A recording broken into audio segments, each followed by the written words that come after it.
श्री राम जय राम जय जय राम श्री राम जय राम जय जय राम। ओम श्री गणेशाय नमः। ओम श्री गुरुवे नमः। ओम श्री सीतारामचंद्राभ्याम नमः। ओम उमा महेश्वराभ्याम नमः। ओम श्री एकादशी दक्षिणेश्वर धाम सरकार श्रीनुते नमः।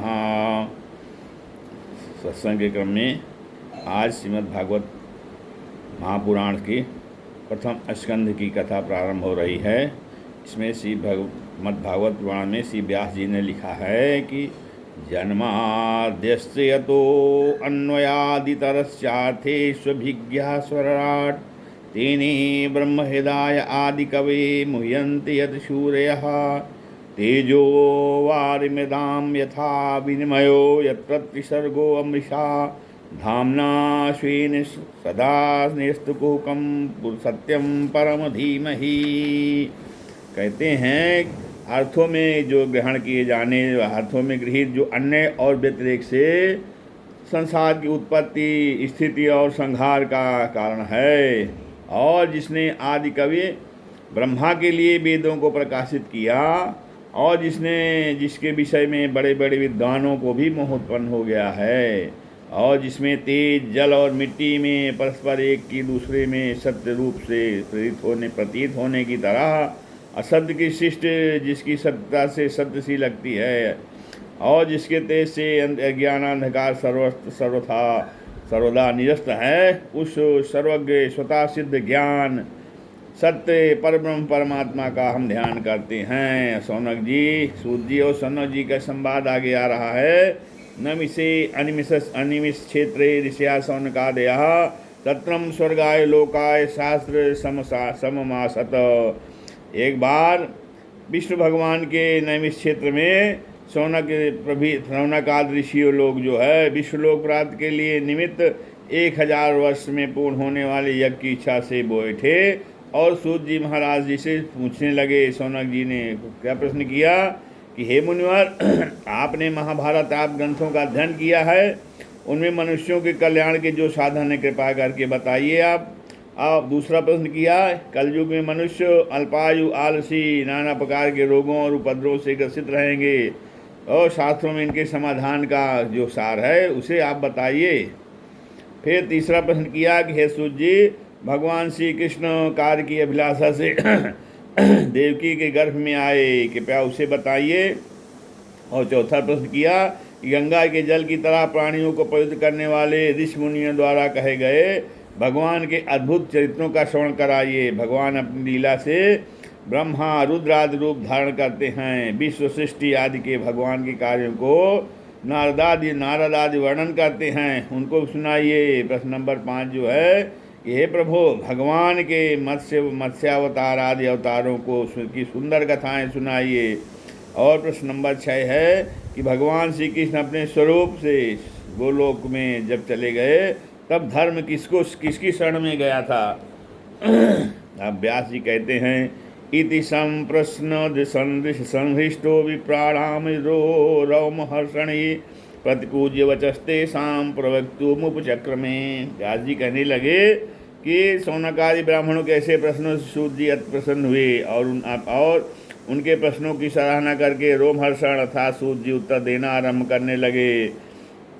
सूत जी कहते हैं, यम प्रवजन्तमनुपेतमपेत कृत्यम द्वैपायनो विरह कातरयाजुहाव पुत्रेति तन्मयतया तर्वो अभिने दुष्टम सर्वभूत हृदय मुनिमानतोस्मि।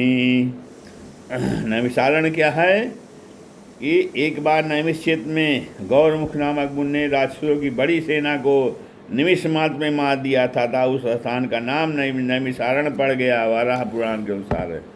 तो कहते हैं कि कर्मों से शून्य, सब कुछ छोड़ छाड़ कर बिना यज्ञोपवीत धारण किए आश्रम से जंगल की तरफ जा रहे हैं। कौन?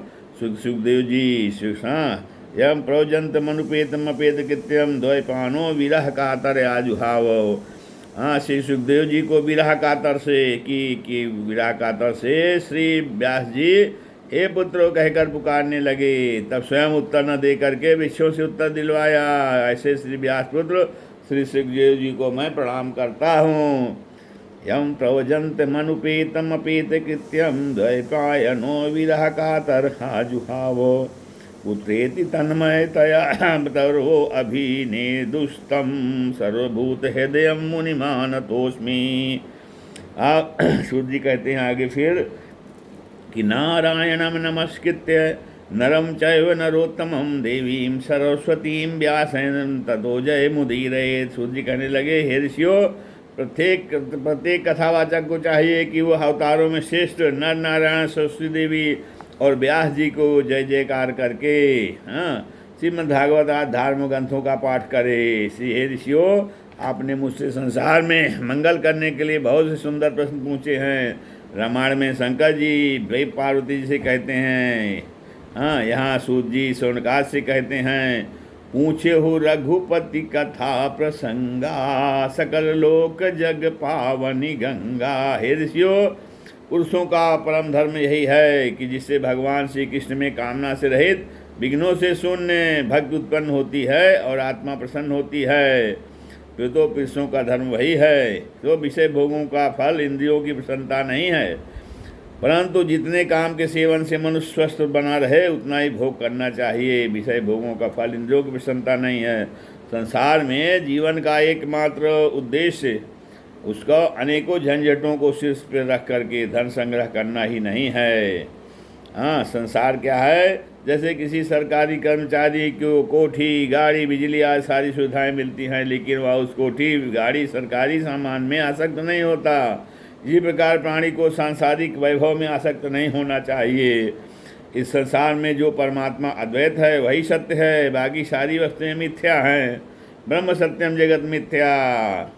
वेदांती लोग उसे ब्रह्म और भक्त भगवान कहते हैं। तीर्थों में निवास से संतों की सेवा का अवसर मिलता है। उस सेवा से धर्म में रुचि उत्पन्न होती है। उसके बाद भगवान के गुणानुवाद सुनने की इच्छा उत्पन्न होती है और यह इच्छा सुनने वालों के हृदय में बसने वाली वासनाओं को चूर चूर कर देती है। उसके बाद भगवान श्री कृष्ण में अविचल श्रद्धा भक्ति उत्पन्न हो जाती है, जिससे भगवान की प्राप्ति होती है।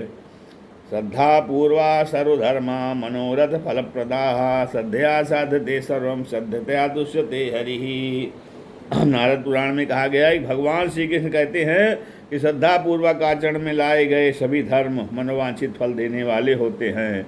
श्रद्धा पूर्वा सर्वधर्मा, सभी धर्म जो श्रद्धा पूर्वक पालन किए जाएं वो मनोरथ फल प्रदा, वो सभी मनोरथ को पूर्ण करने वाले हैं। श्रद्धता साधते सर्वम, और श्रद्धा से ही सब कुछ साधा जा सकता है, सिद्ध हो सकता है। श्रद्धया तुष्यते हरि, श्रद्धा से ही भगवान श्री हरि प्रसन्न होते हैं। इसलिए श्रद्धा का महत्व बता रहे हैं। भवानी शंकरो बंदे श्रद्धा विश्वास रूपिणो याभ्याम विना न पश्यन्ति सिद्धा स्वान्तस्तमीश्वरम। कहते हैं वासुदेव परा वेदा वासुदेव परा मखा वासुदेव परा योगा वासुदेव परा क्रिया वासुदेवं परम ज्ञानम वासुदेवं परम तपः वासुदेव परो धर्मो वासुदेव परा गति। अर्थात कहते हैं सब वेद प्रधान रूप से भगवान वासुदेव का ही गुण गाते हैं, वासुदेव की प्राप्ति का गुण गाते हैं। योग शास्त्रों का अध्ययन वासुदेव के लिए है। वासुदेव परा वेदा वासुदेव परामखा, और आसन प्राणायाम आदि की क्रियाएं भी वासुदेव की प्राप्ति के लिए ही बताई गई हैं। धर्मशास्त्र भी भगवान के आनंद स्वरूप ही हैं। ज्ञान तप आदि क्रियाएँ भी भगवत स्वरूप ही हैं। जिस तरह अग्नि स्वरूप को दिखाने वाली लकड़ी को अपने आकार के अनुसार अग्नि को दिखाई देती है, उसी प्रकार परमेश्वर प्राणियों में प्रविष्ट होकर योनियों के अनुसार नाना प्रकार के दिखाई देते हैं। भगवान श्री कृष्ण शब्द जो है, सब भगवान श्री कृष्ण शब्द स्पर्श रूप रस गंध श्रोत्रादि इंद्रियाँ मन व सत्वादिमय भावों से उत्पन्न हुए 4 प्रकार के शरीरों से उन शरीरों के अनुरूप विषयों का अपनी इच्छा से उपभोग करते हैं। 4 प्रकार के शरीर कौन कौन हैं? अंडा फोड़कर पैदा होने वाले चिड़िया आदि, दुश्वेदा पसीने से पैदा होने वाले जुआ, तीसरा जरायुज जिले में लपटे हुए पैदा होने वाले, इनमें मनुष्य और पशु आते हैं। और उद्भिज पृथ्वी को फोड़कर निकलने वाले वृक्ष लता आदि। यही भगवान देवताओं ब्रह्म इंद्र आदि में तिर्यक योनियों में मत्स्य कच्छप और मनुष्य योनियों में राम की साध रूप में पृथ्वी पर अवतरित होकर सद्गुण से लोगों का पालन करते हैं। अतः प्राणी संसार में रहकर भक्ति भाव श्री कृष्ण का चिंतन करे तभी दुख मिट सकते हैं। क्योंकि कोई तन दुखी, कोई का तन दुखी, कोई मन दुखी, कोई धन बिन रहत उदास। कोई तन दुखी, कोई मन दुखी, कोई तन दुखी, कोई मन दुखी, कोई धन बिन रहत उदास। थोड़े थोड़े सब दुखी, सुखी राम के दास। थोड़े थोड़े सब सुखी कोई तन दुखी, कोई मन दुखी, कोई तन दुखी, कोई मन सुखी दुखी, कोई धन बिन रहत उदास। कोई तन दुखी, कोई धन दुखी, कोई तन बिन रहत उदास। थोड़े थोड़े सब दुखी, सुखी राम के दास। अरे कबीरा सब जग निर्धना, धनवंता नहीं कोय। धनवंता सोई जानिए, जाके राम नाम धन होय। तो सोनक जी कहते हैं, सूत सूत महाभाग बदनो बलतांबर, कथाम भगवती पुण्याय राह भगवान सुकहा। हे महाराज सूत जी, आप भगवान श्री कृष्ण को वह श्रीमद् भागवत पुराण की कथा हमें सुनाइए जो श्री सुखदेव जी ने राजा परीक्षित को सुनाई थी। सूद सूद महाभागे बदनो बदतांबरो, कथाम भगवतीम पुण्याम वराह भगवान सुकहा। तो पुराण जो है क्या, साधारण रूप से पुराण का अर्थ पुराना है। आचार्य व्यास ने पुराण शब्द को पुराणवम अर्थात प्राचीन समय में जो नया हो या नया रह चुका हो वही पुराण है। इतिहास पुराणम चा पंचमो वेदा उच्यते। छांदोग्योपनिषद अर्थात इतिहास और पुराणों को पांचवा वेद कहा जाता है। संहिता भेद में वही पंचम वेद अष्टादश पुराणों में बना है। सौनक जी बोले, हे सूत जी, इस पुराण के किस युग में कहाँ और किसकी प्रेरणा से जो है व्यास जी ने रचना की। महाभारत आदि ग्रंथ बनाने के पश्चात इस भागवत की काव्य रचना करने का क्या महत्व था। श्री सूत जी कहते हैं कि माता के गर्भ में 12 वर्ष रहने के बाद में जो सदैव एकांत सेवी थे, ब्रह्मा जी ने परमात्मा में ही ब्रह्मज्ञानी परमात्मा में ही चित्त लगाने वाले एकांत सेवी थे। यो अनिशा सर्वभूतानाम तस्याम जागृत संयमी। ऐसे सुखदेव जी एक दिन नंगे शरीर ही जंगल की ओर चले जा रहे थे। रास्ते में एक तालाब पड़ा जिसमें निरस्त होकर स्त्रियाँ स्नान कर रही थी।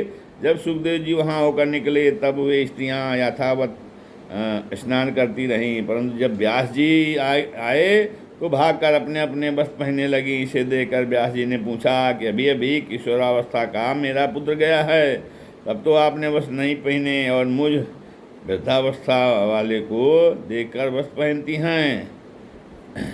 स्त्रियाँ बोली, हे ईश्वर, जो पहले यहाँ होकर किशोरावस्था गए हैं उनको स्त्री पुरुष जैसे भेद भरी दृष्टि नहीं है, इसलिए हम वैसे ही दशा में स्नान करती रही और जब आप आए तो आपकी दृष्टि में स्त्री पुरुष की में तो आपकी दृष्टि में स्त्री पुरुष की स्थिति अलग अलग है। व्यास जी दुखी होकर पुत्र कहकर सुखदेव जी के पीछे भाग रहे थे। तभी नारद जी का मिलन हुआ। व्यास जी से सब वृत्तांत जानकर नारद जी बोले, व्यास जी आप अपने कुछ पटु शिष्यों को जंगल भेजिए और वहाँ भागवत के सुंदर श्लोकों का सस्वर पाठ करवाएं, जिससे सुखदेव जी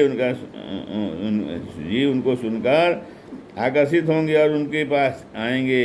इस प्रकार वे आपके पास आ जाएंगे। व्यास जी धन्य धन्य बोले, कहने लगे, तीरथ नहाए एक पल संत मिले फल चार। तीरथ नहाए एक फल संत मिले फल चार।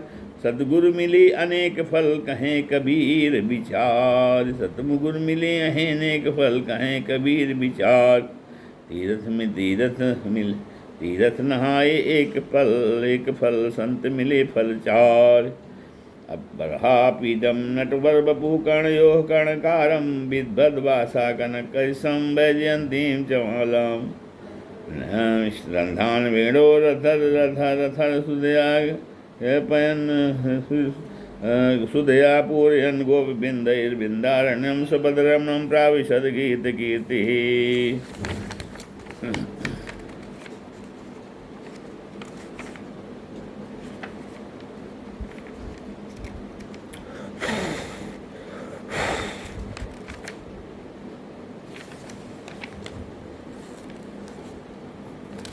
तो इस भगवान श्री कृष्ण की अनोखी झांकी इस श्लोक में है। इस सुनकर सुखदेव जी जो है सोचने लगे, जिसकी ऐसी अलौकिक छवि है उसके कार्य भी अद्भुत हो गए।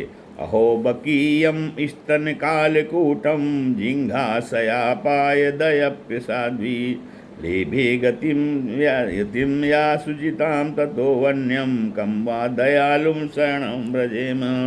कहते हैं भगवान श्री कृष्ण ने पूतना को जो स्तनों में कालकूट विष लगा कर सामने आई, उसको भी माता की गति प्रदान की। कौन पावे आया को पार जननी की गति दई पूतना कूठेल विशुदैन आई दई मुक्ति रेल पेल। स्वर्ग खुले स्वर्ग के किवार प्रेम नदिया की सदा उल्टी बहेधार प्रेम नदिया की सदा उल्टी रहबार। तीन डग भूमि जाने वाले लियो छीन तीन डग भूमि जाने वाले लियो छीन छली आज चौखट न लांघी जाई रहो सो मचली नंदे यशोदा के द्वार प्रेम नदिया की सदा उल्टी बहेधार। इस ऐसे सुन करके सुखदेव जी शिष्यों के पास आकर पूछने लगे, भाई ये सुंदर श्लोक आपको कहाँ से प्राप्त हुए हैं? इस बोले, यही नहीं, हमारे गुरु जी के पास तो इन्हीं ईश्वर के संबंधित 18,000 श्लोक हैं। इस प्रकार से सुखदेव जी व्यास जी के पास आए और उन्होंने बड़े स्नेह से अपने पुत्र को क्रमशः श्रीमद् भागवत का ज्ञान अध्ययन कराया। सौनक जी आगे का पूछने लगे, श्री हे सूत जी, परमहंस श्री सुखदेव जी महाराज को देखने में पागलों की तरह दिखाई देते थे। राजर्षि परीक्षित जो भक्तों में श्रेष्ठ हैं, उनके पास किस प्रकार गए और कथा सुनाई। महाराज परीक्षित ने इतनी सरलता में से राजलक्ष्मी का त्याग कैसे कर दिया। मधुर मधुर नाम हरिओम हरिओम प्रभु का प्यारा नाम हरिओम हरिओम। सूर्य कहते हैं, द्वापरे समन प्राप्ते तृतीये युग पर जाता पराशरद जोगी वासभ्याम कलया हरे हे ऋषियों। त्रेता युग की समाप्ति और द्वापर युग के प्रारंभ में भगवान के काल रूप पराशर मुनि के तीर से सत्यवती के उदर से व्यास जी का प्रकट हुआ था। एक दिन नृत्य किया करके सरस्वती नदी किनारे बैठे हुए थे। वहीं बद्री का आश्रम में उन्होंने सोच विचार करके भूत भविष्य के ज्ञाता ने अल्पायु भाग्यों ने कालस को देखते हुए वर्ण और आश्रमों के हित के लिए यज्ञ बराबर होते रहे, उनका विच्छेद न हो, इसलिए वेद की 4 शाखाएं कर डाली। ऋग्वेद का अध्ययन अपने शिष्य पहल से, सामवेद का जैमिनी से, यजुर्वेद का वैशंपायन से, अथर्ववेद का अध्ययन क्रूर स्वभाव वाले सुमंत मुनि से कराया। सूर्य जी बोले, मेरे पिता रोमहर्षण ने इतिहास और पुराणों का अध्ययन किया, लेकिन लोग उनका नाम ही उल्टा अर्थ निकालते लगे। इसके बाद व्यास जी ने महाभारत की रचना की, परंतु मन को शांति नहीं मिली, खिंड मन बैठे हुए। तभी वहाँ नारद जी आ गए। व्यास जी ने कहा, पूजया मास विविधन नारदम सूर्य पूजितम, विधिपूर्वक स्वागत किया, पूजा की। नारद जी ने खिन्न मन व्यास जी से उदासी कारण पूछा। इस पर व्यास जी कहने लगे, हे नारद जी, मैंने प्राणियों के हित साधन के लिए महाभारत और 17 पुराणों की रचना की है, फिर भी मेरा मन और आत्मा शांत नहीं है। कृपया आप मेरे इस असंतोष का कारण बताइए। यथा धर्मादयश्चार्था मुनिवर्यानुकीर्तिताः न तथा वासुदेवस्य महिमा ह्यनुवर्णितः। नारद जी बोले, हे व्यास जी, जिस तरह आपने अर्थ धर्म काम और मोक्ष आदि साधनों का वर्णन किया है, उतना भगवान वासुदेव की महिमा व लीलाओं का वर्णन नहीं किया है। और भगवान की लीलाओं के वर्णन के बिना शांति कैसे मिल सकती है।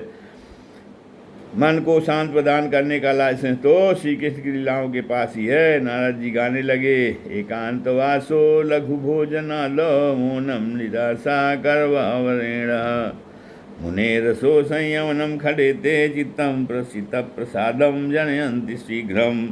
एकांतवास, आत्मचेत भोजन, अल्प भोजन, मौन, किसी से आशा करना, इंद्रिय संयम, प्राणायाम, इन 6 साधनों से मन की शांति मिलती है।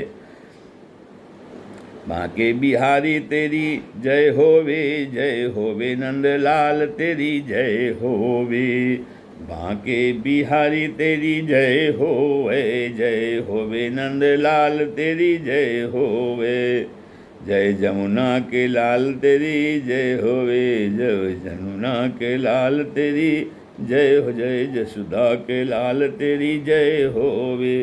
संग नाचे गोपी ग्वाल तेरी जय होवे, संग नाचे गोपी ग्वाल तेरी जय होवे। फिर आगे है, जिस भजन में राम का नाम न हो उस भजन को गाना ना चाहिए। जिस भजन में राम का नाम न हो उस भजन को गाना ना चाहिए। चाहे कितना ही बेटा प्यारा हो, चाहे कितना ही बेटा प्यारा हो, उसे सिर पे चढ़ाना ना चाहिए, उसे सिर पे चढ़ाना ना चाहिए। जिस चाहे बेटी कितनी प्यारी हो, चाहे बेटी कितनी प्यारी हो, उसे गली घुमाना ना चाहिए, उसे गली घुमाना ना चाहिए। चाहे तिरिया कितनी प्यारी हो, उसे भेद बताना ना चाहिए। चाहे तिरिया कितनी प्यारी हो, उसे भेद बताना ना चाहिए। चाहे भाई कितना दुश्मन हो, उसे पीठ दिखाना ना चाहिए। चाहे भाई कितना दुश्मन हो, उसे पीठ दिखाना ना चाहिए। जिस माँ ने हमको जन्म दिया दिल उसका दुखाना ना चाहिए। जिस माँ ने हमको जन्म दिया दिल उसका दुखाना ना चाहिए। जिस पिता ने हमको पाला है, जिस पिता ने हमको पाला है, उसे कभी सताना ना चाहिए, उसे कभी सताना ना चाहिए। चाहना चाहिए चाहे कितनी चाहे कितनी अमीरी आ जाए, अभिमान जताना ना चाहिए। चाहे जितनी अमीरी आ जाए, अभिमान जताना ना चाहिए। चाहे कितनी ही गरीबी आ जाए, ईमान डिगाना ना चाहिए। चाहे जितनी भी गरीबी जितनी ही गरीबी आ जाए, ईमान डिगाना ना चाहिए। जिस भजन राम का नाम न हो उस भजन को गाना ना चाहिए। अतः व्यास जी आप भगवान श्री कृष्ण की लीला कथाओं का वर्णन करिए, तभी मन को शांत मिलेगी। अब मैं तुम्हें अपने बारे, नारद जी कहते हैं आगे हम आपको अपने बारे में बताएंगे। श्री राम जय जय राम, श्री राम जय